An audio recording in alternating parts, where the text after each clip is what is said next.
Welcome to Recovery His Way. I'm your host, Tom Reynolds, on the campus of His Way in Huntsville, Alabama. Many times when we do these podcasts, we talk to guys who are going through our program. Today we have a very special guest, Regina Ralston. Regina, good to have you. Thank you. Regina's husband, Russell, went through this program and graduated. He's been an important part of our ministry here for a long time. When did Russell graduate? Oh my goodness. 2015, 14? Well, Okay. I would think so. Because it took him a while to pay. Right. Yeah. So her husband graduated, and one of the things I think is significant to this program is the recognition that not only is God impacting the lives of men here, but the lives of their families, that their impacted wives, children, parents, and those kind of things are going through similar experiences and even sometimes radical transformations in their own lives. And I know, having known you for a long time and being a dear friend of ours, you've had your journey. And so I guess I'd like to start with just you sharing a little bit about your journey. All the way back where, you're with the start and just kind of what you've gone through and what's brought you to where we're at. Wow. So I was born in Huntington Beach, California. Okay. And I... So you're a West Coast person. I'm a West Coast person. Okay. When I was So am Yes, you are. When I was about eight years old, my mom moved me to Oregon. And so then I lived in Oregon with my mom, and she's a single mom. I wasn't raised with a dad or anything. And so, How many brothers and sisters did you have? well, I have a sister that I was raised with. Okay. And she's my younger sister. And then I didn't know until I was about 13 that I had another sister. That was from my dad. And so I wasn't raised with her, didn't know her till I was, like I said, 13. Okay. So I do have two siblings. And I've been married. How old were you when you got married? I was 19. Okay. Yeah. Okay. And then had two children with him. And then I got a divorce and had another baby with my youngest, Katie. Okay. And then got another divorce, and that's where I met Russell. Okay. So were you still out in Oregon at that point? I was in Arizona. Okay. Yeah. Okay. So we had moved from Oregon to California, my second husband and I, and we then ended up not being able to do well in California because it's so expensive. Mm-hmm. And so we then moved to Arizona, and that's when I met Russell for the first time. Okay. Yeah. And Russell and I literally, there was nothing at the beginning. I mean, I didn't think anything of it. We were just friends and actually got together with our exes and spent time together at Christmas and different things of that nature. And so anyhow, then the really bad economy, thing took place with the housing and cars and everything. And so anyhow, we all lost our houses. And so we ended up finding new ways to make money. And one of the ways was roofing, which took us all over the country. And so Russell and I at that time he showed me how to do the roofing, and my ex-husband actually was with us during that time when we were all selling roofs together. And so, yeah, that's kind of how Russell and I kind of began our friendship. Okay. And then I was going home to pack up the house because we were losing the house, and Russell called me and said, "I miss you." And so that opened the door for him and I to begin a whirlwind relationship that I will cherish because it was really, really fun. Okay.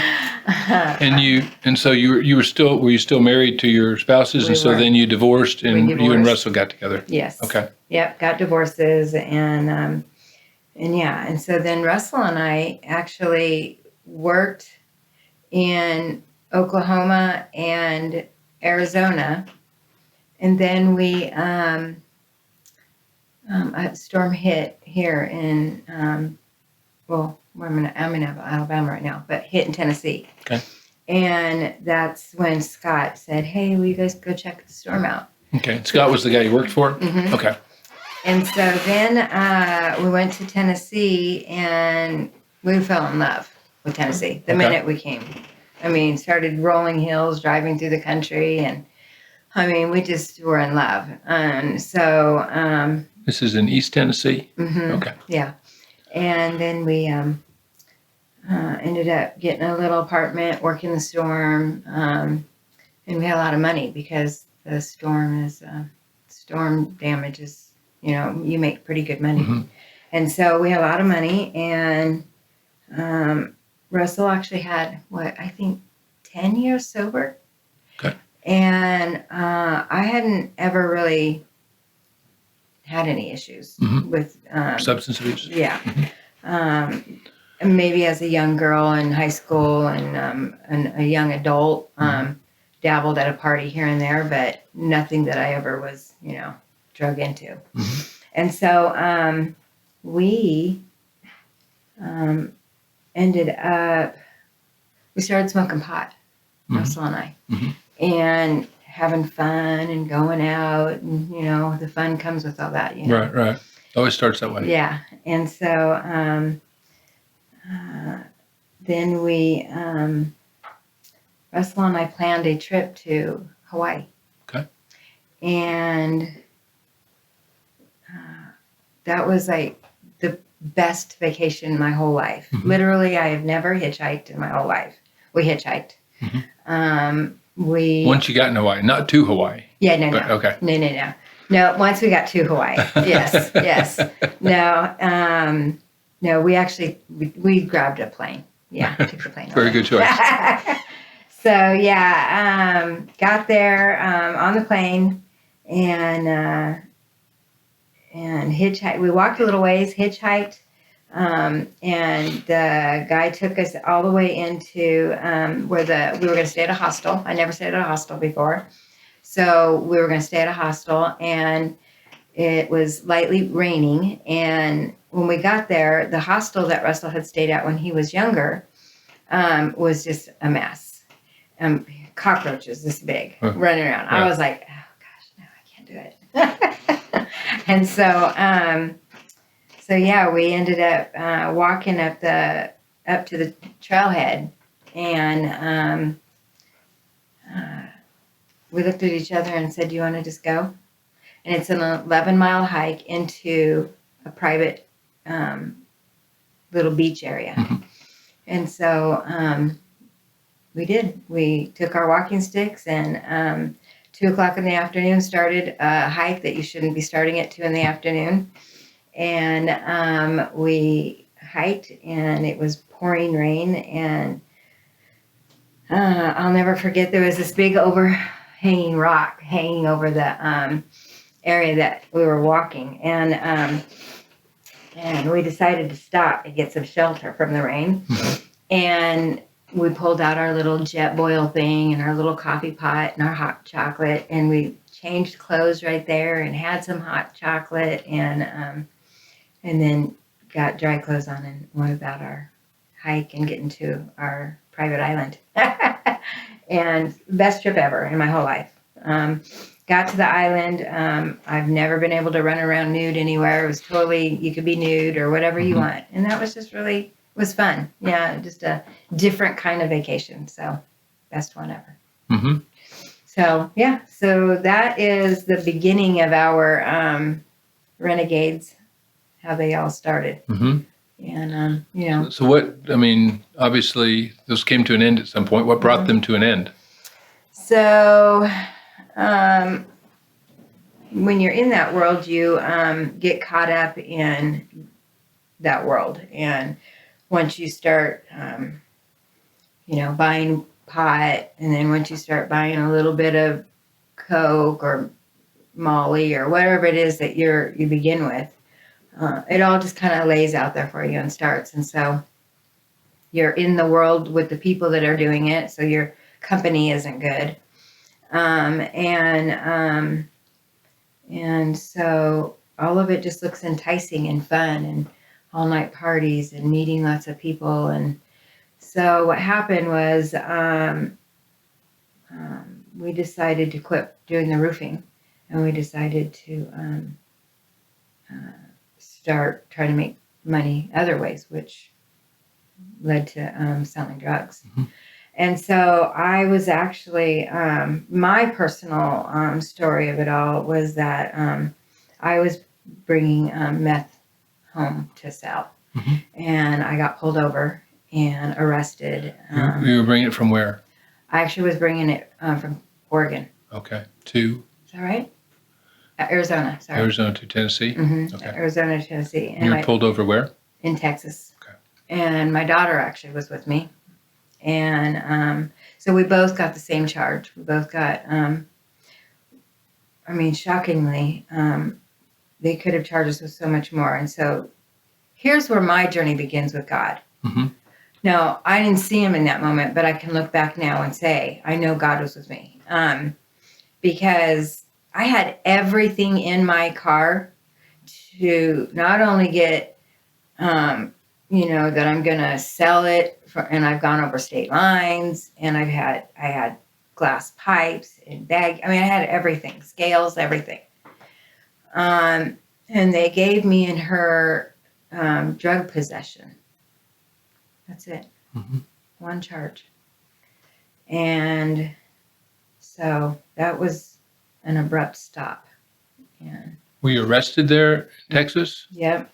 How long were you kept there? Oh, gosh. So I think I was there maybe a week, and then Russell bonded me out, me and Nikki. And then we had to go back and go to court and do all that. Now, I messed up on my probation during all of that. And, well, first let me tell you that I got put on the probation. Russell wasn't in trouble or anything. He was just still running amok. And so we ended up back after being in Texas and handling my charge and everything that I got put on probation. I got permission to be put on probation in Tennessee, Mm-hmm. where I lived. So we went back to Tennessee, and that's when Russell got arrested. Okay. And so we had zero money. The money was gone. And so Russell and I only had I had like 3 pickup trucks. And so I ended up selling the 3 pickup trucks to bond him out. And then we bonded him out and still didn't quit. Okay. It's just crazy. Mm-hmm. And so anyhow, the bottom line is we asked a friend of ours for help. Mm-hmm. And he said he won't give us any money like for bonding out or hotels or anything like that, but that he would pay for rehab. Mm-hmm. And so his name is Scott. It's the same guy you'd been in business with, yes. right? Okay. Mm-hmm. All right. And he told Russell, I will pay for your entry fee to go into a program. Mm-hmm. And so let me work on that if you're willing to do that. And so Russell said yes, that he would go in. And so I had asked Scott, would you do the same thing for me? And he said yes. And so Russell and I, the most interesting thing, we both decided he said, do you want to pray? And I was like, okay. And so we got at the end of the bed at the hotel. Literally, I guess we had $14 or something in our pockets. And we split it. And he had 7 and I had 7 when we ended up leaving from each other. But we went to the end of the bed and literally held hands and just prayed and asked God to help us. Mm-hmm. And to lead us and to guide us. And that was the first time ever him and I prayed together. And Mm-hmm. so... So how did God answer that prayer? Or did he? Oh, yeah. Huge. Okay. Yeah. He... little finagling of where everybody was going to go and what was going to happen with the rehabs. And Russell got you on the other end of the phone. And he said to call back at 4:00 tomorrow. Fill out a form or something. Well, we couldn't fill out the form because we were, not in our right minds. And you can't figure anything out when you're not in your right mind. Right. So that wasn't happening. So we were like, oh no, what's going to happen? We got to call at 4. So 4:00 came, and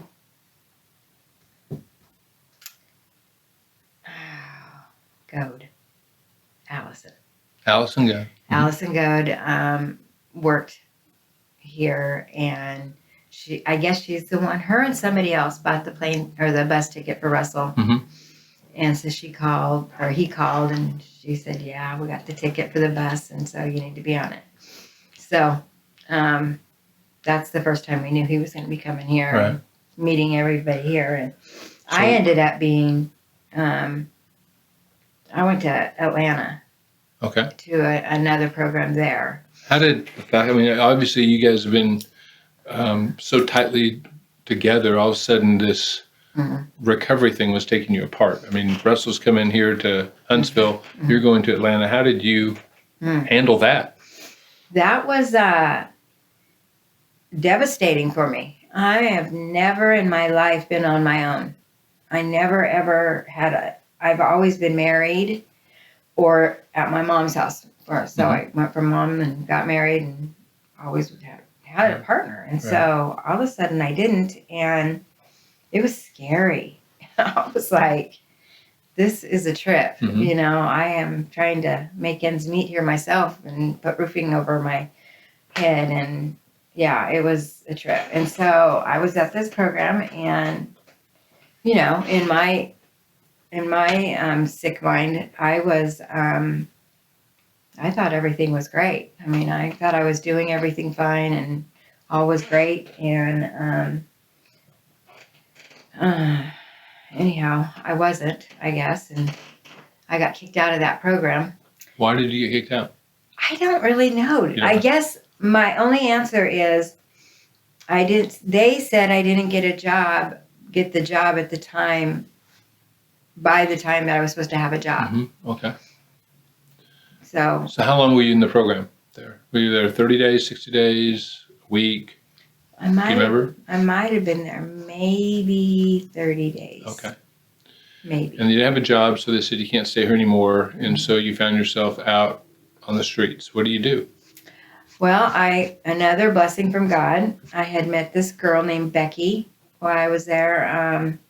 One of her boyfriends was in the program. Uh-huh.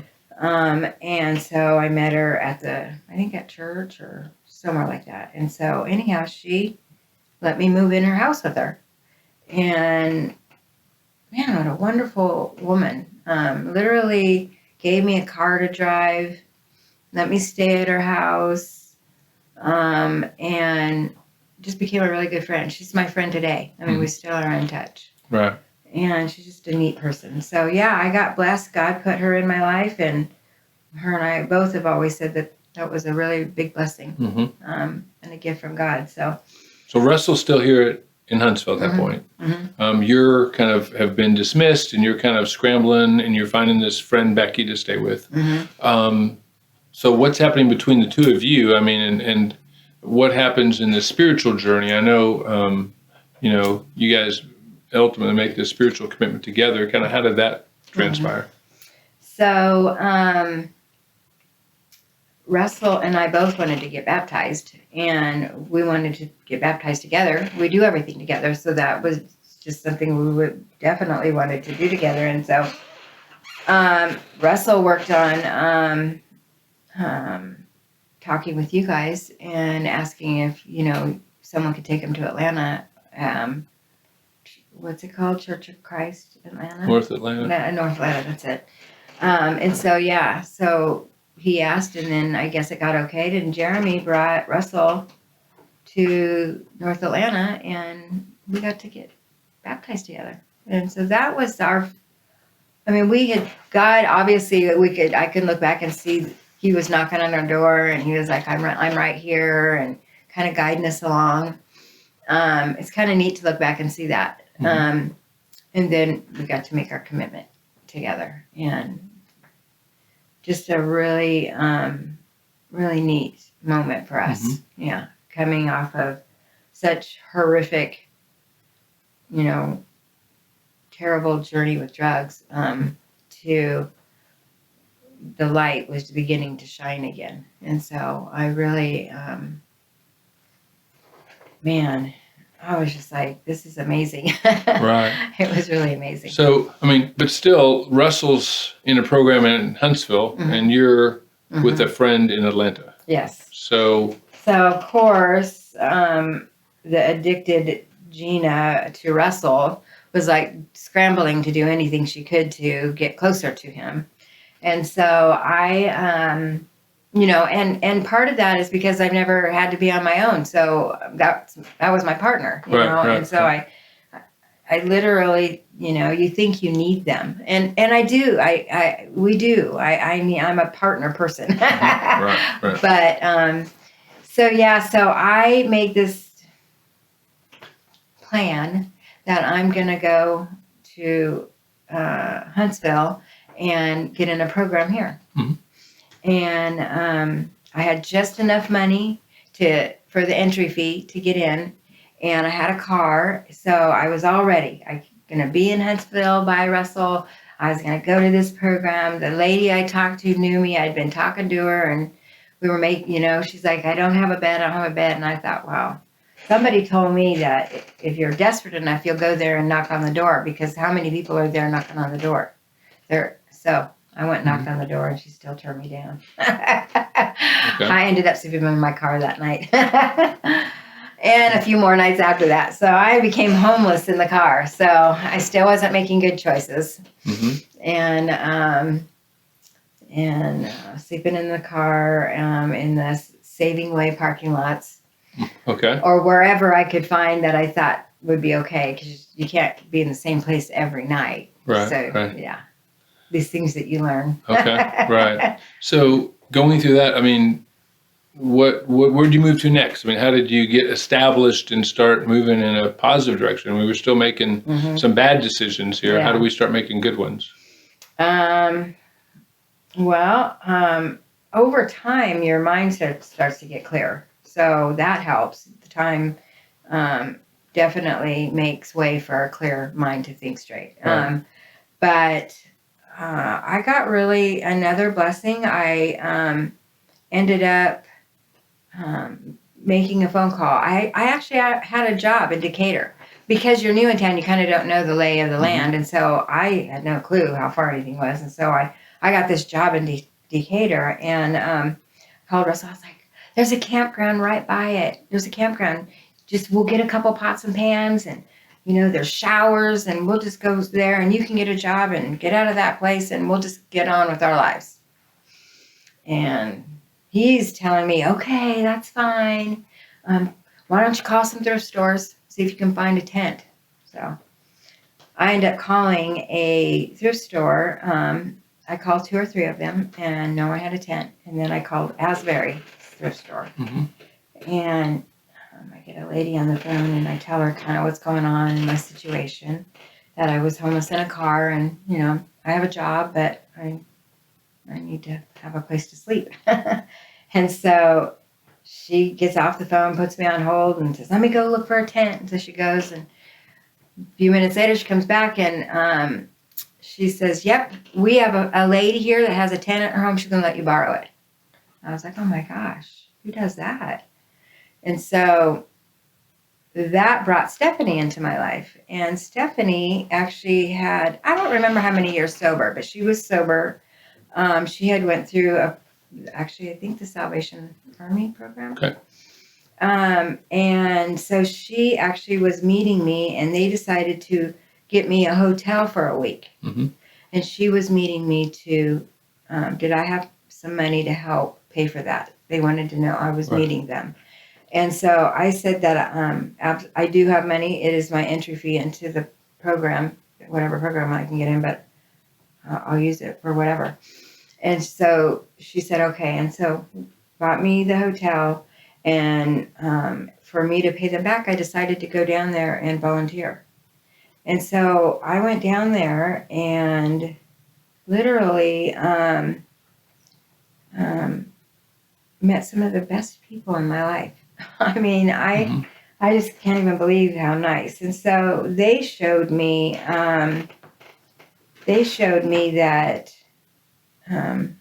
I could love myself again, and they helped me. They let me work there, volunteer to pay for everything that I owed them because they helped me get in an apartment. They helped me turn on my electricity, and they got me a job at Wendy's. Okay. And so you didn't need the tent. Didn't need the tent anymore. Okay. Yeah. God used a tent to get you all that. Yep. Okay. Yep. Awesome. Yeah. That's how God works. Huh? That's how God works. He's very big in that way. He shows up grand. So you get established. Russell still finishes this program here. Yep. So where did you guys go from there? So then we I have to turn myself in because when I crossed state lines from Tennessee into Atlanta, into Georgia, I broke a probation rule, I guess, where you can't cross state lines. Right. I knew that, but what happened was I had asked the program guy if I could do that, and he said, "Don't worry about it. I don't know any probation is going to get mad that you're going to a program." So anyhow, that wasn't true.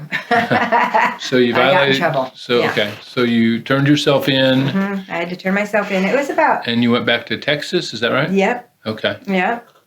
And then I ended up having to pay my debt to society for running amok and doing things I shouldn't be doing. And how long were you? So you were in jail, prison? Where did you go? I was in the jail for 6 or 8 months. It was a long time. Okay. And then I got I finally got my sentence, which was to be placed in. Texas has a prison rehabilitation program. So it's like a prison setting that is a drug and alcohol. You know, you go to classes every day. Okay. And so, it was pretty devastating. Ever picture myself in prison? Right. But I made it through it. I cried every single day. Yeah. Why? Why did you cry? You cry because you know that you really understand what freedom is. I didn't. You kind of take that for granted. I mean, I don't think people realize. I just don't know how people go into prison over and over and over and years and years and years. No, my freedom. It really showed me what my freedom was. And so I was sad that I was pulled away from that I allowed a drug to pull me away and make really bad decisions against myself and my family. And so you cry every day that, you allowed that to happen. And so you spent incarcerated in Texas total. You spent what? I think I was there a year and a half. Year and a half total. Yeah. Okay. And you were released at that point. Yeah. Okay. And what happened? So you came back here? I was on probation here, and did it with flying colors, no problems. Did everything they asked me to do, and got off my probation early, and Russell and I just started building our life one step at a time, little by little, and God was the center of it, and even though God showed up in the hotel room at the end of the bed that night that we decided to pray, His way is what really taught us about God and showed us God's love. And I just wouldn't have had Russell back without you guys. there's a difference between how a family dynamic takes place between Christian world and just the worldly world. Mm-hmm. And when I was a little girl, I always wanted to grow up and get married, have children. Because on the television, you see how a family dynamic should be. Mm-hmm. And I didn't have that growing up. So that's what I wanted. And to the best of his ability, I finally got that in Russell. I got a man that is truly a God-fearing man that loves his family Mm-hmm. and shows it. And so I'm really grateful for that. Mm-hmm. Yeah, it's. I mean, I think for many of us, whether we see it in a picture in the world, or whether we recognize even deep within us that God's wired us for this life, Mm-hmm. we chase it, we pursue it. Unfortunately, many times we end up chasing it in our way, in our ability, and we end up with divorces and children scattered about, and a lot of difficulty and brokenness. Mm-hmm. And then one day we surrender to God, and God puts together the exact purpose Mm-hmm. in a way that He orchestrates it, that really is an eternal and fulfilling purpose versus Right. Yeah. all the ways we try to manufacture Yes. God's intention through our own Yeah. efforts, right? Yeah. So, tell me. I mean, I remember you and Russell got married here. You had a wedding ceremony here. Tell me about that. Why? I mean, we haven't done many weddings out here. I don't think I've ever done a wedding on the front steps of the Jones house before or since. Why did you choose to one, have a wedding ceremony, and two, why did you choose to do it here? Well, a couple reasons. When Russell and I had already devoted ourselves to each other and committed to each other. But when you become a Christian, you realize there's certain things that, God, there's things you need to follow, rules you need to follow. And one of them happens to be, if you're going to sleep with a person in a home, you need to be married. So Russell didn't want to live together until we got married. And he wanted to do that and have God's blessing. So, and of course, I'm good with that. I get to marry my best friend, so and get God's blessing. So I'm all about that. So when I got home from Texas, we put it together. We chose his way because one, he wanted you to marry us, and two, his way is what is the foundation of us getting Russell back. And men are they're the main ingredient in a family, and if you don't have a good man that is confident within himself to lead his family, then you got nothing but a mess. And so his way, I mean, man, I can't even believe it's like night and day with Russell. So I just got a great man, and why not celebrate it on the steps of his way?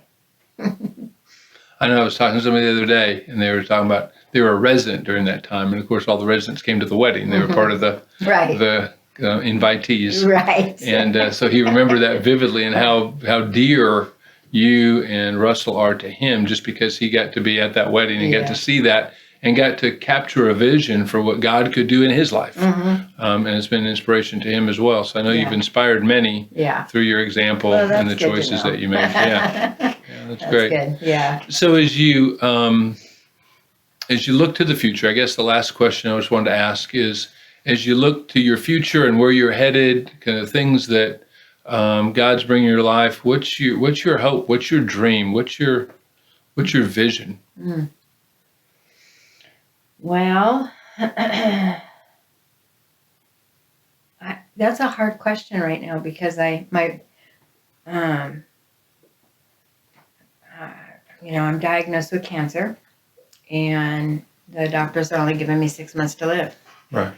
So being able to answer a future question is a hard one. Russell and I have definitely, that takes a turn on your daily discussions.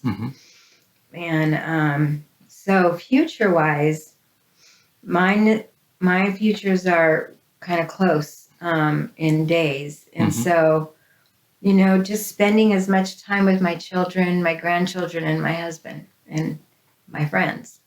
Getting in as much time and building as many memories with them as I can.